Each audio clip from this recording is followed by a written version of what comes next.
Salam, xoş gördük hər birinizi MİQ və sertifikasiya imtahanına hazırlaşan müdavimlər.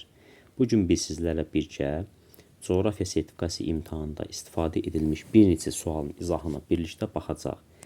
Bu suallar imtahanda iştirak etmiş müdavimlərin dilindən, yəni yaddaşında necə qalıbdırsa, o formada tərtib edilmişdir.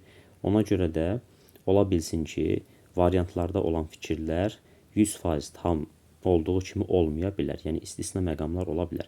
Amma suallar əsasən bu tipli suallar olmuşdur. Yəni bu cür suallar düşmüşdür. Belə bir sualdan istifadə edilib. 1. Xəzər dənizi sahilində yerləşməyən Türk dövləti. A variantında Türkmənistan Xəzər dənizi sahilində yerləşir. B-də İran ümumiyyətcə Türk dövləti deyil, olmaz. C. Qazaxıstan Xəzər dənizi sahilində yerləşir. Türkiyə yerləşmir. Xəzər dənizi sahilində. Azərbaycan bildiyimiz kimi Xəzər dənizi sahilində yerləşir. Yəni doğru cavab D variantı Türkiyə testimizin doğru cavabıdır. 2. Federativ monarxiya ölkələr sırasını seçin. A variantı İtaliya, Tayland. İtaliya olmaz, monarxiya deyil. B-də Belçika, Malayziya federativ monarxiyadır. Ümumiyyətcə Belçika, Malayziya, Birləşmiş Ərəb Əmirlikləri federativ inzibati ərazi quruluşu və monarxiya idarə etmə quruluşuna malikdir. C-də İordaniya, Yaponiya monarxiya olsa da federativ deyil, olmaz. D-də Kanada federativ olsa da monarxiya deyil, olmaz.